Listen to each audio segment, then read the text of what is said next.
अस्सलाम वालेकुम दोस्तों, मैं हूं मुनीर अजीज। उम्मीद है आप लोग खैरियत से होंगे और वेब डिज़ाइनिंग की अच्छी सी प्रैक्टिस आपकी जारी होगी। और आज हम वेब डिज़ाइन में इंक्लूड करेंगे सीएसएस यानी कैस्केडिंग स्टाइल शीट। सीएसएस क्या होती है, उसका क्या काम होता है, एचटीएमएल के साथ किस तरह से वो काम करती है, तो ये हम देखेंगे आज। तो सबसे पहले हम ये बताते चलें कि सीएसएस बेसिकली तीन तरह की होती है, जिसके अंदर एक आपकी इनलाइन सीएसएस होती है, दूसरी आपकी इंटरनल सीएसएस होती है और तीसरी आपकी एक्सटर्नल सीएसएस होती है। तो आज हम देखेंगे सिर्फ दो, इनलाइन और इंटरनल सीएसएस। एक्सटर्नल सीएसएस इंशाल्लाह बहुत जल्द हम पढ़ेंगे और ड्रीम वीवर को इसमें इंक्लूड करेंगे ताकि हम काम बहुत ज़्यादा स्मार्टली कर सकें। तो स्टार्ट करते हैं। ये एक बेसिक स्ट्रक्चर बनाया हुआ है जिसमें हेड है, बॉडी है। तो यहाँ पे मैं सबसे पहले मेंशन करूंगा बॉडी में H1 को मैंने क्लोज किया और यहाँ पे मैंने लिख दिया वेलकम टू CSS क्लास। इसको सेव करते हैं। सेव करने के लिए हम वही अपने वेब डिज़ाइन के फोल्डर में यहाँ पे हम कहेंगे CSS क्लास .html के नाम से इसको हम सेव करते हैं। ये देखें CSS क्लास के नाम से जो है मेरी फाइल बन चुकी है। मैं इसको ओपन करता हूँ तो ये वेलकम टू CSS क्लास आपके सामने नजर आ रहा है। अब मैं चाहता हूं कि मेरी जो हेडिंग है, ये हेडिंग मेरी किसी डिफरेंट कलर में हो, तो वो किस तरह से होगी, इसके लिए मुझे CSS का सहारा लेना पड़ेगा। तो वो कैसे करेंगे हम? इसके दो तरीके, जैसे मैंने आपको बताया कि एक होती है इनलाइन और दूसरी होती है इंटरनल और तीसरी होती है एक्सटर्नल। तो सबसे पहले इनलाइन देखते हैं। जब आप कोई भी एलिमेंट लगाते हैं तो एलिमेंट के बाद ही ब्रैकेट क्लोज करने से पहले आप यहाँ पे मेंशन करते हैं स्टाइल इक्वल्स टू और उसके बाद आप यहाँ पे कह देंगे कलर, कॉलन लगा के आप यहाँ पे कलर का नेम देंगे। मैं लिख देता हूं ब्लू। सेव करते हैं। हम आके अपने ब्राउजर में जैसे इसको रिफ्रेश करेंगे तो देखें ये ब्लू कलर में हो गई। तो इसमें देखें एक खूबसूरती आपको नजर आ रही होगी। तो ये खूबसूरती बेसिकली CSS पैदा करती है किसी भी वेब पेज में। तो CSS बहुत जरूरी है। CSS में बहुत मजा आता है। जब आप काम करेंगे तो आपको बहुत मजा आएगा।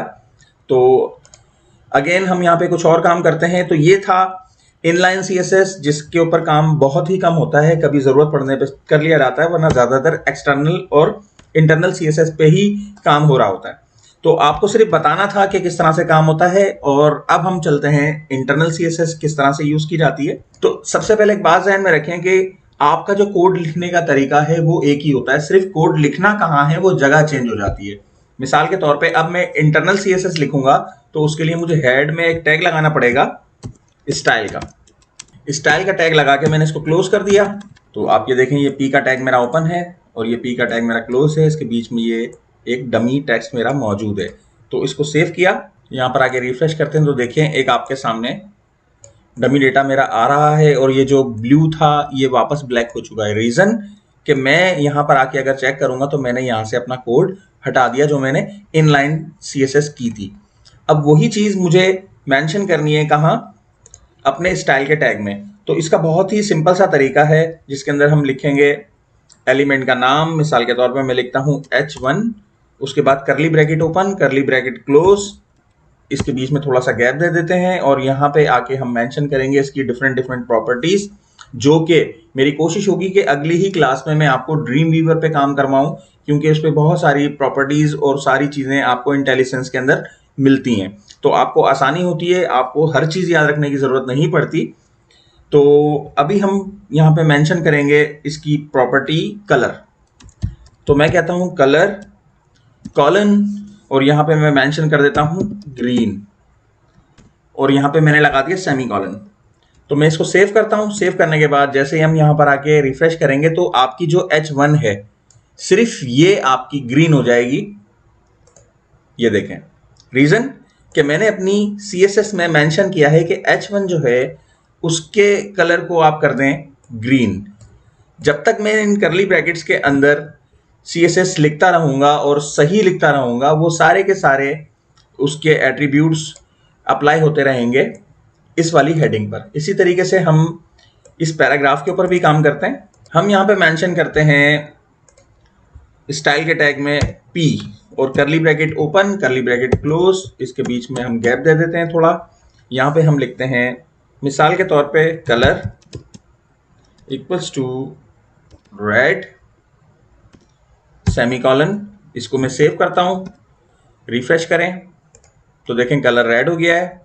इसकी अलाइनमेंट अगर आप इस वक्त देखें तो ये लेफ्ट अलाइन है। मैं इसको अगर सेंटर करना चाहूं तो इसकी एक और प्रॉपर्टी है जो मैं यूज करूंगा, टेक्स्ट अलाइन, और यहां पे मैं मेंशन कर दूंगा सेंटर, सेमीकोलन। सेव करते हैं, रिफ्रेश, तो देखें इसकी जो अलाइनमेंट थी वो सेंटर हो चुकी है। सेमीकोलन बेसिकली क्यों लगता है, ये कहलाता है स्टेटमेंट टर्मिनेटर। ये स्टेटमेंट टर्मिनेटर का मुराद ये होती है कि अगर आपने सिंपल एक स्टेटमेंट दी है, आपने स्टेटमेंट दी कि कलर ग्रीन हो जाए, तो ये एक सिंगल स्टेटमेंट है। यहां पर अगर मैं सेमीकोलन ना भी लगाऊं तो भी मेरा काम चलेगा। मगर अगर मैं एक से ज्यादा स्टेटमेंट देता हूं, जैसे मैंने यहां पे कहा कि कलर कर दिया जाए रेड और टेक्स्ट की अलाइनमेंट जो है वो कर दी जाए सेंटर, तो दो स्टेटमेंट के बीच में मुझे सेमीकोलन लगाना लाजमी होगा। एंड में भले से मैं ना भी लगाऊं, मगर मुझे इन दोनों स्टेटमेंट के बीच में सेमीकोलन लगाना लाजमी होगा, वरना ये अप्लाई नहीं होगा।